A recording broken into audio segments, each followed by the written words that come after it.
ನಮಸ್ಕಾರ ಗೆಳೆಯರೆ. Middle ಈಸ್ಟ್ನಲ್ಲಿ Iran, Israel ಮತ್ತು ಅಮೆರಿಕ ನಡುವೆ ನಡೆಯುತ್ತಿರುವ ಈ ಯುದ್ಧವು ಇಡೀ ಜಗತ್ತಿಗೆ ಒಂದು ದೊಡ್ಡ ಪಾಠವನ್ನು ಕಲಿಸಿದೆ. ಅದೇನೆಂದರೆ, ಇವತ್ತಿನ ಆಧುನಿಕ ಯುದ್ಧಗಳನ್ನು ಕೇವಲ ದೊಡ್ಡ ಫೈಟರ್ ಜೆಟ್ಗಳು ಅಥವಾ ಭಾರೀ ಟ್ಯಾಂಕುಗಳಿಂದ ಗೆಲ್ಲುವುದಕ್ಕೆ ಸಾಧ್ಯವಿಲ್ಲ. ಬದಲಾಗಿ ಕಡಿಮೆ ವೆಚ್ಚ, ದೂರಗಾಮಿ ಸಾಮರ್ಥ್ಯ ಮತ್ತು ನಿಖರವಾಗಿ ದಾಳಿ ಮಾಡುವ ಡ್ರೋನ್ಗಳು ಈ ಹೊಸ ಯುದ್ಧದ ಅತ್ಯಂತ ಪರಿಣಾಮಕಾರಿ ಅಸ್ತ್ರಗಳಾಗಿವೆ. ಗೆಳೆಯರೆ, ಇರಾನ್ನ ಶಾಹಿದ್ ಡ್ರೋನ್ಗಳು ಅಮೆರಿಕದ ಕೋಟ್ಯಾಂತರ ಡಾಲರ್ ಬೆಲೆಯ ಡಿಫೆನ್ಸ್ ಸಿಸ್ಟಮ್ಗಳನ್ನೇ ಕನ್ಫ್ಯೂಸ್ ಮಾಡಿವೆ. ಈ ಕಡೆ ಇಸ್ರೇಲ್ನ ಡ್ರೋನ್ಗಳು ಟಾರ್ಗೆಟೆಡ್ ದಾಳಿಗಳಲ್ಲಿ ಅದ್ಭುತನೇ ಸಾಧನೆ ಮಾಡಿ ತೋರಿಸಿವೆ. ಹಾಗೂ ಇದನ್ನೆಲ್ಲ ನೋಡಿದ ಮೇಲೆ ಇಡೀ ಪ್ರಪಂಚದ ಕಣ್ಣು ಈಗ ಡ್ರೋನ್ ತಂತ್ರಜ್ಞಾನದ ಮೇಲೇನೇ ಇದೆ.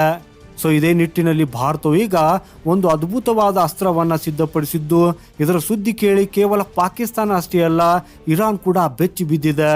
ಇದಷ್ಟೇ ಅಲ್ಲ ಗೆಳೆಯರೆ, ಇಸ್ರೇಲ್ ಈಗಾಗಲೇ ಇದನ್ನು ಖರೀದಿಸುವುದಕ್ಕಾಗಿ ಆಸಕ್ತಿಯೂ ಕೂಡ ತೋರಿದೆ.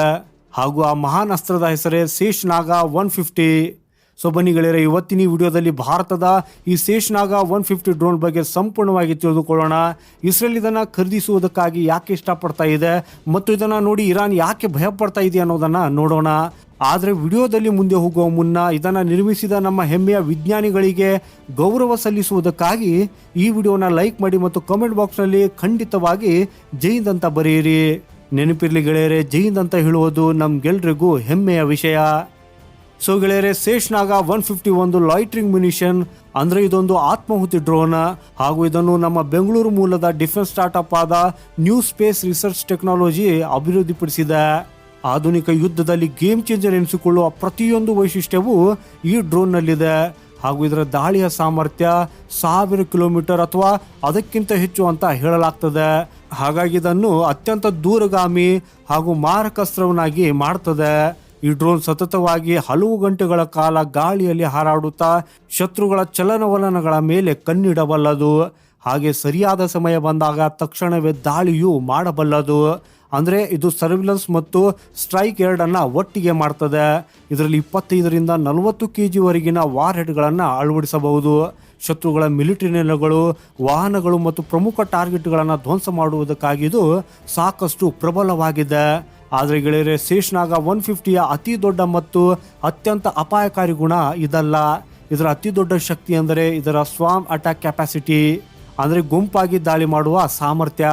ಒಂದೇ ಬಾರಿಗೆ ಅನೇಕ ಶೇಷ್ನಾಗ 150 ಡ್ರೋನ್ಗಳು ಬೇರೆ ಬೇರೆ ದಿಕ್ಕುಗಳಿಂದ ಶತ್ರು ಪ್ರದೇಶವನ್ನು ಪ್ರವೇಶಿಸುತ್ತವೆ ಮತ್ತು ಏಕಕಾಲದಲ್ಲಿ ಬೇರೆ ಬೇರೆ ಗುರಿಗಳ ಮೇಲೆ ದಾಳಿ ಮಾಡ್ತವೆ.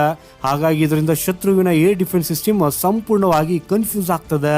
ಯಾವ ಡ್ರೋನ್ ಅನ್ನು ಹೊಡೆದುಳಿಸಬೇಕು ಮತ್ತು ಯಾವುದನ್ನು ಬಿಡಬೇಕು ಅನ್ನೋದು ಶತ್ರುಗಳಿಗೆ ಅರ್ಥವೇ ಆಗೋದಿಲ್ಲ. ಸೊ ಇದೇ ಗೊಂದಲದ ಲಾಭವನ್ನ ಪಡೆದು ಶೇಷ್ನಾಗ 150 ತನ್ನ ಕೆಲಸವನ್ನ ಮುಗಿಸಿ ಬಿಡುತ್ತದೆ.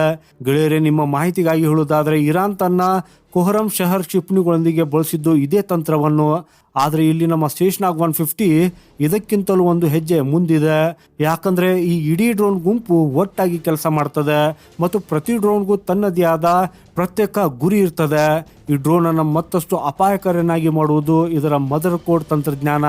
ಹಾಗೂ ಇದೊಂದು ವಿಶೇಷ ಸಾಫ್ಟ್ವೇರ್ ಸಿಸ್ಟಮ್ ಆಗಿದ್ದು, ಕೇವಲ ಒಂದು ಡ್ರೋನ್ ಅಷ್ಟೇ ಅಲ್ಲದೆ ಇಡೀ ಡ್ರೋನ್ ನೆಟ್ವರ್ಕ್ ಅನ್ನ ಒಟ್ಟಿಗೆ ಕಂಟ್ರೋಲ್ ಅನ್ನ ಮಾಡಬಲ್ಲದು. ಇದರರ್ಥ ಒಂದೇ ಕಮಾಂಡ್ನಿಂದ ಇಡೀ ಡ್ರೋನ್ ಗುಂಪು ಬಹಳ ಅಚ್ಚುಕಟ್ಟಾಗಿ ಕೆಲಸ ಮಾಡ್ತದೆ. ಗೆಳೆಯರೆ, ಇದು ಹೇಗಿದೆ ಅಂದ್ರೆ, ಒಂದೇ ಮೆದುಳು ಏಕಕಾಲದಲ್ಲಿ ಹಲವು ಕೈಗಳ ಮೂಲಕ ಬೇರೆ ಬೇರೆ ದಿಕ್ಕುಗಳಲ್ಲಿ ದಾಳಿ ಮಾಡಿದಂತಿದೆ. ಇದರ ಜೊತೆಗೇನೆ ಶೇಷ್ನಾಗ್ 150ರಲ್ಲಿ ಆಟೋನಾಮಸ್ ಟಾರ್ಗೆಟಿಂಗ್ ಸಾಮರ್ಥ್ಯವೂ ಕೂಡ ಇದೆ. ಅಂದರೆ ಮನುಷ್ಯನ ಹಸ್ತಕ್ಷೇಪವಿಲ್ಲದೆಯೇ ತಾನೇ ಸ್ವತಃ ಶತ್ರುವನ್ನ ಗುರುತಿಸಿ ಹಿಂಬಾಲಿಸಿ ದಾಳಿ ಮಾಡುವ ಶಕ್ತಿಯನ್ನ ಇದು ಹೊಂದಿದೆ. ಗೆಳೆಯರೆ, ನಿಮ್ಮ ಮಾಹಿತಿಗಾಗಿ ಹೇಳೋದಾದರೆ, ಸುಮಾರು 1 ವರ್ಷದ ಹಿಂದೆಯೇ ಇದರ ಮೊದಲ ಪರೀಕ್ಷಾರ್ಥ ಹಾರಾಟ ನಡೆದಿದೆ. ಅವತ್ತಿನಿಂದಲೇ ಭಾರತೀಯ ಸೇನೆಯ ಅಗತ್ಯತೆಗಳನ್ನು ಗಮನದಲ್ಲಿಟ್ಟುಕೊಂಡು ಇದರ ಅಭಿವೃದ್ಧಿ ಕಾರ್ಯಕ್ರಮವನ್ನು ಬಹಳ ವೇಗವಾಗಿ ಮಾಡಲಾಗ್ತಾ ಇದೆ. ಅಂದರೆ ಇದು ಭವಿಷ್ಯದ ಕನಸಲ್ಲ, ಈಗಾಗಲೇ ನನಸಾಗಿರುವ ಮಹಾನ್ ಅಸ್ತ್ರವಾಗಿದೆ. ಸೊ ಇಲ್ಲಿಯವರೆಗಿನ ಮಾಹಿತಿಯಿಂದ ಶೇಷ್ನಾಗ್ 150 ಎಷ್ಟು ಸಮರ್ಥ ಮತ್ತು ಮಾರಕ ಡ್ರೋನ್ ಅನ್ನೋದು ಸ್ಪಷ್ಟವಾಗಿದೆ. ಆದರೆ ಇದು ಉಳಿದೆಲ್ಲ ಡ್ರೋನ್ಗಳಿಗಿಂತ ಭಿನ್ನವಾಗಿ ನಿಲ್ಲುವುದಕ್ಕೆ ಇನ್ನೊಂದು ಪ್ರಮುಖ ಕಾರಣವಿದೆ, ಹಾಗೂ ಅದೇ ಇದರ ವಿನ್ಯಾಸ. ಗೆಳೆಯರೆ, ಶೇಷ್ನಾಗ್ 150ಯನ್ನು ವಿಶೇಷವಾಗಿ ಗುಡ್ಡಗಾಡು ಪ್ರದೇಶಗಳನ್ನು ಗಮನದಲ್ಲಿಟ್ಟುಕೊಂಡು ವಿನ್ಯಾಸಗೊಳಿಸಲಾಗಿದೆ. ಅಂದರೆ ಇದು ಎತ್ತರದ ಪರ್ವತಗಳು, ಆಳವಾದ ಕಣಿವೆಗಳು ಮತ್ತು ಕಠಿಣವಾದ ಭೂ ಪ್ರದೇಶಗಳಲ್ಲೂ ಕೂಡ ಮೈದಾನ ಪ್ರದೇಶಗಳಷ್ಟೇ ನಿಖರವಾಗಿ ಕೆಲಸ ಮಾಡ್ತದೆ. ಇದರ ನ್ಯಾವಿಗೇಷನ್ ಸಿಸ್ಟಮ್ ಅನ್ನು ಎಷ್ಟರ ಮಟ್ಟಿಗೆ ಸಿದ್ಧಪಡಿಸಲಾಗಿದೆ ಅಂದರೆ, ಎಂತಹ ಕಠಿಣ ಭೌಗೋಳಿಕ ಪರಿಸ್ಥಿತಿಗಳಲ್ಲೂ ಇದು ತನ್ನ ಟಾರ್ಗೆಟ್ ಅನ್ನ ಮಿಸ್ ಮಾಡುವುದೇ ಇಲ್ಲ. ಈ ಗುಣವೇ ಪರ್ವತ ಪ್ರದೇಶದ ಗಡಿಗಳನ್ನು ಹೊಂದಿರುವ ಅಥವಾ ಗುಡ್ಡಗಾಡು ಪ್ರದೇಶಗಳಲ್ಲಿ ಅಡಗಿರುವ ಶತ್ರುಗಳನ್ನ ಎದುರಿಸುತ್ತಿರುವ ದೇಶಗಳಿಗೆ ಇದು ಅತ್ಯಂತ ಆಕರ್ಷಕ ಆಯ್ಕೆಯಾಗಿ ಕಾಣುವಂತೆ ಮಾಡಿದೆ. ಸೊ ಅದಕ್ಕಾಗಿ ಇಲ್ಲಿಂದಲೇ ಇಸ್ರೇಲ್ಗೆ ಸೇಷನಾಗ 150 ಮೇಲಿನ ಆಸಕ್ತಿ ಇನ್ನಷ್ಟು ಹೆಚ್ಚಾಗ್ತದೆ. ಇಸ್ರೇಲ್ನ ಅತಿ ದೊಡ್ಡ ಶತ್ರು ಯಾರಂದ್ರೆ ಅದು ಇರಾನ್. ಮತ್ತು ಇರಾನ್ನ ಜಿಯೋಗ್ರಫಿ ನೋಡಿದ್ರೆ ಈ ವಿಷಯ ಮತ್ತಷ್ಟು ಸ್ಪಷ್ಟವಾಗ್ತದೆ. ಅದು ಏನಂದ್ರೆ ಇರಾನ್ನ ಬಹುಪಾಲು ಪ್ರದೇಶವು ಜಾಗ್ರೋಸ್ ಮತ್ತು ಅಲ್ಪ್ರೋಸ್ನಂತಹ ಪರ್ವತ ಶ್ರೇಣಿಗಳಿಂದ ಆವೃತವಾಗಿದೆ. ಹಾಗೂ ಇದೇ ಪರ್ವತಗಳಲ್ಲಿ ಇರಾನ್ ತನ್ನ ಪ್ರಮುಖ ಮಿಲಿಟರಿ ನೆಲೆಗಳು, ಮಿಸೈಲ್ ಫ್ಯಾಕ್ಟರಿಗಳು ಮತ್ತು ಪರಮಾಣು ಸೌಲಭ್ಯಗಳು ಮತ್ತು ಅಂಡರ್ ಗ್ರೌಂಡ್ ಬಂಕರ್ಸ್ಗಳನ್ನು ನಿರ್ಮಿಸಿದೆ. ಈ ಗುಡ್ಡಗಾಡು ಪ್ರದೇಶಗಳಲ್ಲಿ ಇರಾನ್ ಅತಿ ದೊಡ್ಡ ನೈಸರ್ಗಿಕ ರಕ್ಷಣಾ ವ್ಯವಸ್ಥೆಯಾಗಿವೆ. ಯಾಕಂದ್ರೆ ಸಾಮಾನ್ಯ ಡ್ರೋನ್ಗಳು ಮತ್ತು ಕ್ಷಿಪಣಿಗಳು ಈ ಎತ್ತರದ ಬೆಟ್ಟಗಳು ಮತ್ತು ಕಣಿವೆಗಳಲ್ಲಿ ನಿಖರವಾಗಿ ಕೆಲಸ ಮಾಡುವುದಿಲ್ಲ. ಆದರೆ ವಿಶೇಷವಾಗಿ ಗುಡ್ಡಗಾಡು ಪ್ರದೇಶಗಳಿಗಾಗಿಯೇ ವಿನ್ಯಾಸಗೊಳಿಸಲಾದ ಶೇಷ್ನಾಗ್ 150 ಈ ಪರ್ವತಗಳ ಒಳಗೆ ನುಗ್ಗಿ ಇದುವರೆಗೆ ಅಭೇದ್ಯವೆಂದು ಭಾವಿಸಲಾಗಿದ್ದ ಇರಾನ್ ಗುರಿಗಳನ್ನು ಸುಲಭವಾಗಿ ಹೊಡೆದುಳಿಸಬಲ್ಲದು. ಹಾಗಾಗಿ ಇದೇ ಕಾರಣಕ್ಕೆ ಇಸ್ರೇಲ್ನ ಕಣ್ಣು ಈಗ ಶೇಷ್ನಾಗ್ 150ರ ಮೇಲೆ ಬಿದ್ದಿದೆ. ಇರಾನ್ನ ಪರ್ವತಗಳಲ್ಲಿ ಅಡಗಿರುವ ಮಿಲಿಟರಿ ಶಕ್ತಿಯನ್ನು ಗುರಿಯಾಗಿಸಬಲ್ಲ ಇಂತಹದೊಂದು ಡ್ರೋನ್ ಇಸ್ರೇಲ್ಗೆ ಈಗ ತುರ್ತಾಗಿ ಬೇಕಾಗಿದೆ. ಇಸ್ರೇಲ್ ಹತ್ತಿರ ಕೂಡ ಅತ್ಯುತ್ತಮ ಡ್ರೋನ್ ತಂತ್ರಜ್ಞಾನವಿದೆ. ಅವರ ಬಳಿ ಹಾರೋಪ ಮತ್ತು ಹಾರ್ಪಿ ಅಂತಹ ಲೈಟಿಂಗ್ ಮ್ಯುನಿಷನ್ಗಳಿವೆ.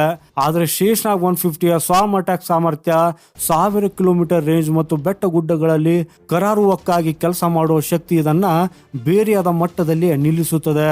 ಸೊ ಇಂಥ ಪರಿಸ್ಥಿತಿಯಲ್ಲಿ ಇಸ್ರೇಲ್ ಭಾರತದಿಂದ ಶೇಷ್ನಾಗ್ 150ಯನ್ನು ಖರೀದಿಸಿದ್ರೆ ಅದು ಕೇವಲ ಒಂದು ಡಿಫೆನ್ಸ್ ಡೀಲ್ ಆಗಿರುವುದಿಲ್ಲ, ಬದಲಿಗೆ ಇದು ಉಭಯ ದೇಶಗಳ ನಡುವಿನ ಕಾರ್ಯತಂತ್ರದ ಪಾಲುದಾರಿಕೆಯ ಹೊಸ ಮತ್ತು ಅತ್ಯಂತ ಬಲವಾದ ಅಧ್ಯಾಯವಾಗಲಿದೆ. ಹಾಗೂ ಈ ಡೀಲ್ ನಡೆಯುವ ಸಾಧ್ಯತೆಯೂ ಕೂಡ ಹೆಚ್ಚಾಗಿವೆ. ಯಾಕಂದ್ರೆ ಭಾರತ ಮತ್ತು ಇಸ್ರೇಲ್ ನಡುವಿನ ರಕ್ಷಣಾ ಸಂಬಂಧಗಳು ಮೊದಲಿನಿಂದಲೂ ಅತ್ಯಂತ ಬಲವಾಗಿವೆ. ಇಸ್ರೇಲ್ ಭಾರತದ ಅತಿ ದೊಡ್ಡ ರಕ್ಷಣಾ ಪಾಲುದಾರರಲ್ಲಿ ಒಂದಾಗಿದ್ದು ಈ ಎರಡು ದೇಶಗಳ ನಡುವೆ ಡ್ರೋನ್ ತಂತ್ರಜ್ಞಾನದಲ್ಲಿ ಹಿಂದೆಯೂ ಕೂಡ ಸಹಕಾರ ನಡೆದಿದೆ. ಭಾರತವು ಇಸ್ರೇಲ್ನಿಂದ ಹೆರಾನ್ ಮತ್ತು ಸರ್ಚರ್ ಡ್ರೋನ್ಗಳನ್ನು ಖರೀದಿಸಿದೆ.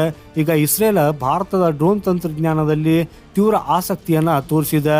ಸೊ ಹೀಗಾಗಿ ಶೇಷ್ನಾಗ್ 150 ಈ ಪಾಲುದಾರಿಕೆಯನ್ನು ಹೊಸ ಎತ್ತರಕ್ಕೆ ಕೊಂಡೊಯ್ಯಬಲ್ಲ ವೇದಿಕೆ ಆಗಿದೆ.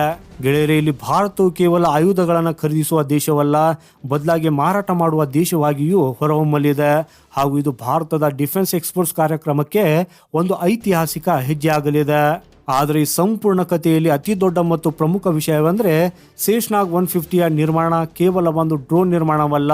ನಾವು ಇನ್ನು ಮುಂದೆ ಪ್ರಪಂಚದಿಂದ ಆಯುಧಗಳನ್ನು ಖರೀದಿಸುವ ದೇಶವಾಗಿ ಉಳಿಯುವುದಿಲ್ಲ, ಬದಲಿಗೆ ಜಗತ್ತಿಗೆ ಶಸ್ತ್ರಾಸ್ತ್ರಗಳನ್ನು ಮಾರಾಟ ಮಾಡುವ ದೇಶವಾಗಲಿದ್ದೇವೆ ಅನ್ನೋ ಭಾರತದ ಹೊಸ ಆಲೋಚನೆಯ ಸಂಕೇತವಾಗಿದೆ. ನ್ಯೂ ಸ್ಪೇಸ್ ರಿಸರ್ಚ್ ಟೆಕ್ನಾಲಜಿ ಅಂತ ಖಾಸಗಿ ಡಿಫೆನ್ಸ್ ಸ್ಟಾರ್ಟ್ಅಪ್ಗಳ ಈ ಸಾಧನೆಯು ಸರ್ಕಾರ ಮತ್ತು ಖಾಸಗಿ ವಲಯ ಒಟ್ಟಾಗಿ ಕೆಲಸ ಮಾಡಿದರೆ ಭಾರತ ಏನೆಲ್ಲ ಅದ್ಭುತಗಳನ್ನು ಸೃಷ್ಟಿಸಬಹುದು ಅನ್ನೋದನ್ನು ತೋರಿಸುತ್ತದೆ. ಮಧ್ಯಪ್ರಾಚ್ಯದ ಯುದ್ಧ ಇಡೀ ಜಗತ್ತಿಗೆ ಡ್ರೋನ್ ವಾರ್ಫೇರ್ನ ಪಾಠ ಕಲಿಸಿದೆ.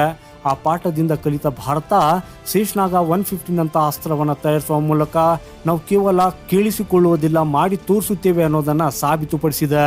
ಹಾಗೆಯೇ ಇದರ ಜೊತೆಗೆ ಡ್ರೋನ್ ನೋಡಿ ಇರಾನ್ ಯಾಕೆ ಭಯಪಟ್ಟಿದೆ ಅನ್ನೋದನ್ನು ನೆನಪಿಟ್ಟುಕೊಳ್ಳುವುದು ಕೂಡ ಮುಖ್ಯ.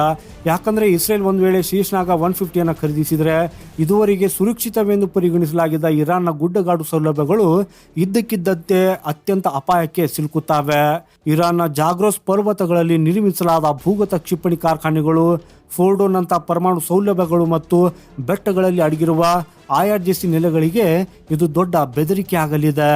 ಇವೆಲ್ಲದರ ಮೇಲೂ ಶೇಷ್ನಾಗ್ 150ಯ 1000 ಕಿಲೋಮೀಟರ್ ರೇಂಜ್ ಮತ್ತು ಗುಡ್ಡಗಾಡು ಪ್ರದೇಶದ ಕಾರ್ಯಾಚರಣೆಯ ಸಾಮರ್ಥ್ಯ ಹೊಸ ಮತ್ತು ಅತ್ಯಂತ ಅಪಾಯಕಾರಿ ಕಂಟಕವಾಗಿ ಪರಿಣಮಿಸಲಿದೆ.